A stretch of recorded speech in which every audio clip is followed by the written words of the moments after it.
목소리를 내주이소.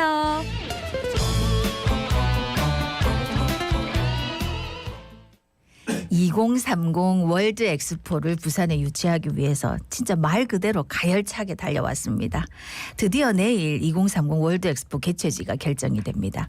끝날 때까지 끝난 게 아니다라는 말처럼 개최지 투표 직전까지 긴장의 끈을 놓지 말아야 하는 이유 알아보겠습니다. 예, 엑스포 1타 강사 우경아 TPO 사무총장 스튜디오에 함께합니다. 어서 오십시오. 어서 오십시오. 안녕하십니까? 아, 저도 떨립니다. 네, 그렇죠. 이제 정말 떨려요. 예, 내일입니다. 네. 2030 월드 엑스포 개최지가 최종 결정이 되는데 오늘과 내일 파리에서의 일정은 어떻게 되는 겁니까? 우선 오늘 27일은 막판 표심 잡는 총력전의 날이죠. 네네. 뭐 1분 1초를 다 아껴서 우리 고위급 인사나 또 가 계신 주요 그룹 총수들이 우리 지지표 막판 단속을 할 겁니다. 네네. 그리고 또 내일 예정되어 있는 마지막 발표 5차 경쟁 PT 종합 리허설도 할 겁니다.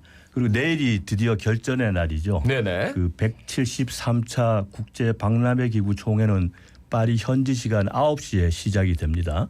그러니까 회의 의제에 따라서 쭉 진행을 하다가 오후 2시경 되면 3개 경쟁 도시가 순서대로 마지막 발표를 합니다. 그러니까 부산이 먼저 하고 네. 그다음 로마, 리야드. 이렇게 되죠.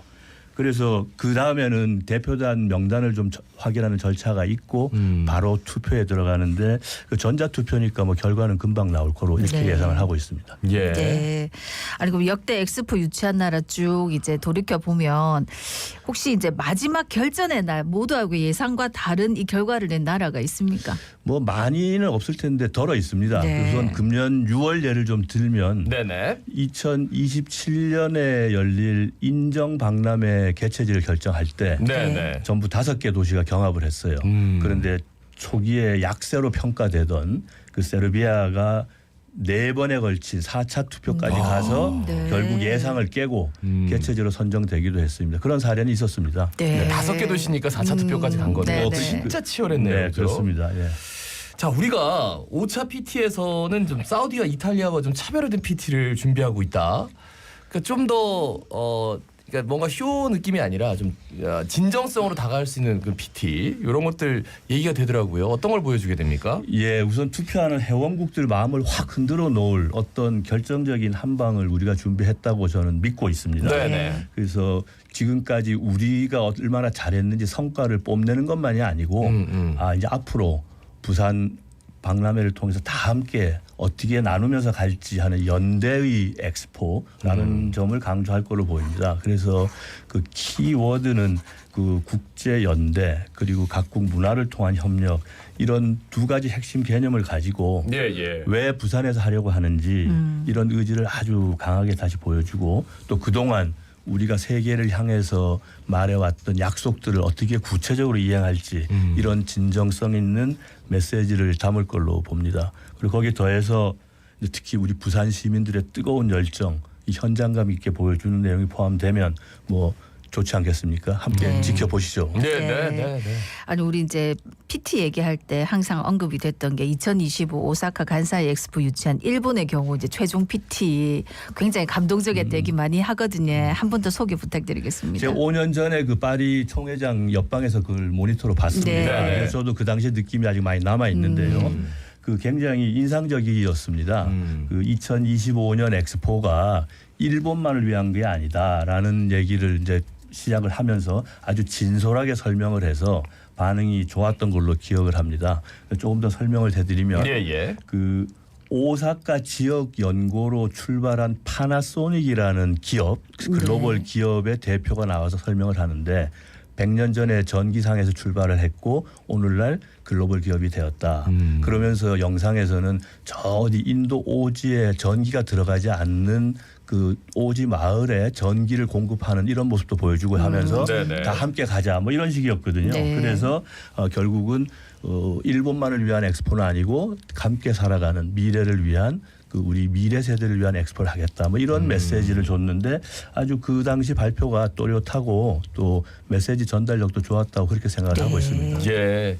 물론 뭐 이게 크게 얼마만큼 작용했는지에 대해서는 뭐 의견이 분분할 수도 있지만 굉장히 인상적인 건 사실이었고 그 BI 회원국이 지금 182개국입니다. 그러니까 1차 투표에서 개최지로 선정되기 위해서는 3분의 2가 필요하니까 122표 이상을 확보해야 되는데 글쎄요. 이게 122표를 확보할 수 있을까라는 생각은 드는데 만약에 이제 1차 투표에서 결정이 안 되면은 또 2차 투표 가야 되는 거고 좀 소개해 주시죠. 예, 1차에서 결정이 안 되면 바로 2차 투표를 합니다. 뭐 시간이 오래 기다릴 것도 아니고요. 그래서 3등한 꼴찌를 빼고 1, 2위 도시를 상대로 결선 투표를 하게 되는 건데 지금 말씀하신 122표는 투표율이 100%일 때 이제 나오는 그렇죠. 숫자예요. 예. 전례를 보면 투표율이 한 뭐 85%에서 한 90% 정도까지 보면 그 숫자는 조금 유동적으로 볼 수는 있겠습니다. 그래서 네네.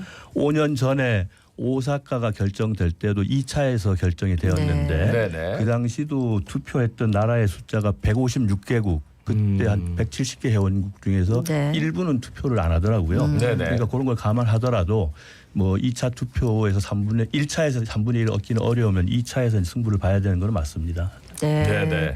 혹시 뭐 의견이 분분해가지고 1차 투표에서 3분의 2 이상 득표하는 국가가 나올까요? 제 희망은 우리가 했으면 좋겠습니다. 예, 예, 예. 그렇지. 그런데 현재 판세를 보면 어느 후보도 1차에서 3분의 1을 얻기는 좀 어렵지 않겠는가 하는 게 일반적인 관측이죠. 뭐 각국 언론이나 전문가들도 그렇고요. 그래서 2차 투표에 대비를 하면서 득표활동 해온 것이 뭐 제대로 준비를 한 게 아닌가 저는 이렇게 생각을 합니다. 이제 그러니까요. 그런데 이제 첫 번째부터 뭐 3분의 1을 넘지 못했지만 1등이 가장 우위를 점한다.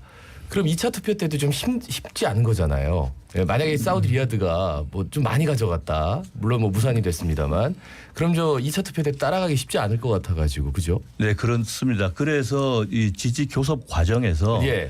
1차는 사우디를 찍고 2차는 부산을 찍겠다라고 공표한 나라도 있는 것으로 알고 있습니다. 그리고 최근에 제가 부산에서 만난 외국 어느 대표 고위급 인사도 네네. 아주 공개적으로 우리 정부 입장은 1차는 저쪽이고 2차는 부산이다 이렇게 얘기하는 것도 있거든요. 네. 그렇기 때문에 2차 투표에 대비한 표 관리하는 게 굉장히 중요하다고 생각을 합니다. 네. 그러니까 이제 이탈리아 로마가 1차 투표에서 탈락하면 늘 우리가 얘기했듯이 그 표를 이제 우리가 흡수하는 게 관건이다. 그런데 혹시 이제 1차 투표에서 로마가 표를 너무 적게 얻으면 또 부산이 불리하다 뭐 이렇게 얘기하는 분들도 있는데 어떻습니까? 뭐 맞는 말씀입니다. 그러니까 그 로마가 1차에서 어느 정도 표를 가져가 줘야 네. 사우디가 1차에서 3분의 1을 못 나는 저지선을 네네. 좀 준다 그런 의미겠죠. 그렇지만 저는 좀 다른 시각에서 말씀을 드리겠습니다. 단계별로 우리가 표 관리를 잘 해야 된다고 생각합니다. 그 말씀은 우리 지지표를 행사할 대표들이 반드시 투표장에 가도록 아주 촘촘하게 점검을 해야 됩니다. 네네. 지지한다고 해놓고 대표가 정작 투표장에 안 가버리면 네. 우리 표가 없어지는 거기 그렇죠, 때문에 그렇죠. 그런 게 있고요. 그다음에 1차 이후에 2차 투표가 진행될 때 그 2차 투표도 끝까지 제대로 챙겨야 된다. 다시 말씀드리면 아까 얘기한 것처럼 1차는 사우디 지지, 2차는 부산을 하기로 한 그 표도 계속 단속을 해서 2차에서 우리 표가 오도록 그렇게 좀 꼭 해야 된다. 그래서 마지막 순간까지 우리가 표 관리를 제대로 해야만 된다. 저는 그걸 강조하고 싶습니다. 네. 그러니까 이탈리아 로마 표를 그러면은 어떻게 흡수하겠다는 건지 그것도 굉장히 중요할 것 같은데요. 뭐 미리 정부에서 잘 교섭해 두었으리라 저는 예. 믿고 있습니다. 그래서 마지막 순간까지 잘 할 텐데 우선 그 과정에서 저는 의미를 부여하고 싶은 게 한 가지 있습니다. 지금까지의 엑스포 성격하고 완전히 다른 새로운 엑스포의 비전을 제시했다. 무슨 말씀이냐면 과거에는 신제품, 발명품을 자랑하고 또는 개최국이 경제 성과를 과시하는 그런 자리였다고 하면 부산 엑스포는 부산 이니셔티브라는 국제 협력 프로젝트를 통해서 우리 전 인류가 함께 잘 살아가자 이런 측면을 강조하면서 득표 활동을 해왔기 때문에 그동안 우리의 설명을 들은 그 회원국들이 진정성 있게 한국이 정말 인류 공영을 위해서 애쓰는구나. 이 엑스포는 성격이 다르구나. 이렇게 느끼라고 저는 믿고 그러면 표를 또 더 주지 않을까 그렇게 바라고 있습니다. 네. 그러니까 사우디 같은 경우에 이제 국부 펀드를 중심으로 BI 회원국이 필요한 프로젝트를 추진할 때 돈을 대겠다. 요게 이제 전략이었는데 그래서 지금 지지국 많이 확보를 했습니다. 근데 혹시 내일 이제 요 마음이 좀 돌아설 가능성도 있을까요? 가능성이 크다고 믿어야 되겠습니다. 네. 그 가능성이 있습니다. 그리고 뚜껑 열 때까지 뭐 투표 결과는 모르는 거 아니겠습니까? 네네. 그렇기 때문에 우리가 지금까지 제시해오던 것을 이제 간단하게 요약하면 맞춤형으로 나라별로 맞춤형으로 지원을 하겠다 하는 것이었고 또 그 나라들 입장에서는 한국과 협력을 하면 장기적으로 도움이 되겠다 이런 생각을 갖도록 우리가 설득을 해왔습니다. 그래서 네네. 우리가 일회성이고 단기적인 게 아니라 장기적인 관점에서 다 함께하는 연대 엑스포를 강조해온 게 우리의 전략이었는데 저는 뭐 그게 주요했다고 보고 있고요. 네네. 그다음에 아시는 대로 또 사우디에 대해서는 국제사회에 부정적 이미지가 늘 있어 오지 않았습니까? 네. 우리가 그걸 부각시킬 필요는 없지만 다른 나라 대표들도 다 공통인식을 하고 있을 것이기 때문에 네네. 뭐 우리가 충분히 끝까지 하면 사우디하고 경쟁해서 뒤지지 않을 거라고 저는 믿고 싶습니다. 네. 그 한표긴 하지만 어제 일본이 부산을 지지하겠다 네. 이렇게 나왔어요. 네. 뭐 그것 또한 뭐 힘이 되겠죠. 물론 그렇습니다. 그리고 아주 저는 파급 효과, 정신적인 파급 효과도 있다고 저는 그렇게 봅니다. 예. 네. 뭐 아까도 우리가 이제 5차 PT의 중요성에 대해서 얘기를 했는데 뭐 진짜 그런지 아닌지는 모르겠으나 5차 PT로 또 이 마음을 돌릴 수도 있지 않을까요? 그거는 저는 굉장히 중요하다고 생각을 합니다. 네. 예. 그리고 마음을 돌릴 수도 있다고 생각을 합니다. 5년 전 말씀을 아까 잠깐 네. 드렸는데 현장에서의 표심이 움직일 수 있다고 저는 믿고 있는 사람 중에 하나입니다. 왜냐하면 그 BI 총회 투표장에 들어가는 사람들이 회의장에는 각 국별로 3명이 들어갑니다. 네. 네네. 나머지는 옆에 방에서 이제 화면을 통해서 보고 있는데 대부분 그 3명 들어가는 사람들은 본국에서 출장을 나오는 장차관급 고위 인사가 있을 수도 있고요. 네네. 네. 또는 그동안 파리에서 쭉 상주하고 있는 상주 대사나 외교관들이 들어갈 수도 있습니다. 네네. 그리고 경우에 따라서는 좀 중소규모의 작은 나라들은 본국 정부에서 명확한 지침이 올 수도 있고 안 올 수도 있어서 네. 현장에 들어가는 사람들의 재량권이 있을 수도 있습니다. 네네. 그거는 누가 어떤 재량권을 가진지는 모릅니다. 네네. 그렇기 때문에 마지막 5차 PT가 현장에서 표심을 흔들 수 있다라는 가능성은 저는 늘 열려 있다고 생각을 합니다. 네. 그래서 사우디가 굉장히 이례적으로 장차관급 고위 인사들이 가서 투표하게 해달라. 예, 자기들을 지지하는 나라에다가 왜냐하면 이제 파리 주재 대사들은 지금 한국이 유치전하는 걸 너무 많이 봤단 말이에요. 그렇습니다. 네. 그래가지고 네. 혹시라도 이제 변심할까봐. 바로 그런 거죠. 네. 네.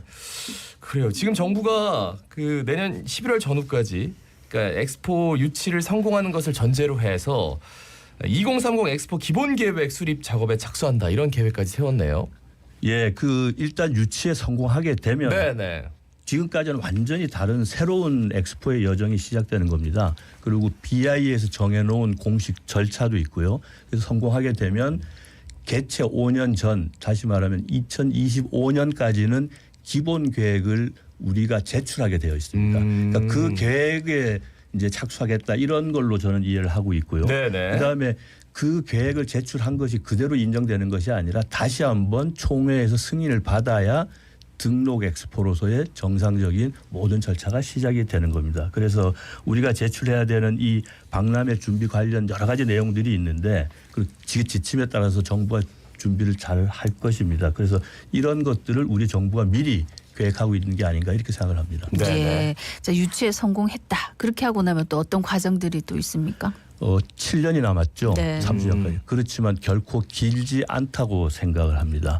그래서 우선 안정적으로 준비를 잘 해야 되고 네네. 또 6개월 동안 성공적으로 개최를 하고 그 이후 사후 활용 단계까지 미리 잘 생각을 해야 된다 이렇게 봅니다. 그래서 저는 과거에 엑스포 좀 업무를 담당을 했었는데 예. 4단계로 나누어서 설명을 하곤 했습니다. 네. 지금은 유치를 위한 노력을 하는 1단계의 제일 마지막 하루 전날 지금은 1단계이고요. 네. 2단계는 준비하는 7년 동안이고 3단계는 엑스포가 실제 열리는 6개월이고 마지막 4단계는 엑스포가 끝난 다음에 어떻게 활용할 것인가. 이 모든 것에 이제 잘 해야 되는데 특히 준비 단계에는 부산 입장에서는 공항이나 북한 개발이나 또 교통망 확충하는 여러 가지 준비할 것도 많이 있지 않겠습니까? 예. 이런 것들을 좀 미리미리 다 잘 생각을 해서 내일 모레부터 이런 일을 할 수 있었으면 좋겠습니다. 유치 뭐 열심히 지금 달려왔습니다. 그만큼 이제 부산을 홍보하는 것도 굉장히 컸어요. 예, 네, 유치전 그렇죠. 자체가 굉장히 도움이 많이 됐습니다. 그렇습니다. 분명히 네. 얻은 게 있습니다. 네, 그죠? 네, 네. 어떻게 보세요? 대외적으로는 우리 대한민국 이미지가 아주 높아졌습니다. 네. 코리아 원팀, 그래서 정부 관리는 물론이고 주요 그룹 총수들, 경제인들이 전 세계 방방곡곡을 누비고 다니면서 대한민국 그리고 부산에 대해서 알렸죠. 그래서 외교의 지평을 넓힐 뿐만 아니라 부산이 이런 글로벌 도시다라는 도시 브랜드에 대해서도 전 세계에 알렸습니다. 또 기업 입장에서도 굉장히 많은 득이 있었다고 저는 봅니다. 왜냐하면 그동안 자주 다니지 않았던 태평양의 작은 섬나라나 저 멀리 있는 아프리카, 카리브해 이런 여러 곳을 다니면서 낯선 곳에서 새로운 사업 정보도 얻었고 상대방을 직접 만나서 비즈니스 상담도 하고 네트워크도 구축해서 실질적인 비즈니스 성과도 저는 많이 얻었다고 생각을 합니다. 네. 네. 이제 우리 시간으로 내일 자정 12시 밤 12시쯤에 이제 발표가 날 텐데 끝으로 한 말씀 부탁드리겠습니다. 꼭 유치했다. 이 낭보가 파리에서 돌아오기를 기대하고 있습니다. 네, 네. 그렇게 확신합니다. 네. 알겠습니다. 네. 부산 이즈 넘버원. 예. 네. 부산 이즈 넘버원입니다. 예, 네. 유치 꼭 그 소식이 전해지기를 간절히 바랍니다. 오늘 말씀 잘 들었습니다. 고맙습니다. 고맙습니다. 감사합니다. 예, 엑스포 1타 강사 지금까지 우경화 TPO 사무총장이었습니다. 예, 오늘은 또 살짝 날씨가 좀 그나마 좀 포근하다 싶은데 또 금방 추워진다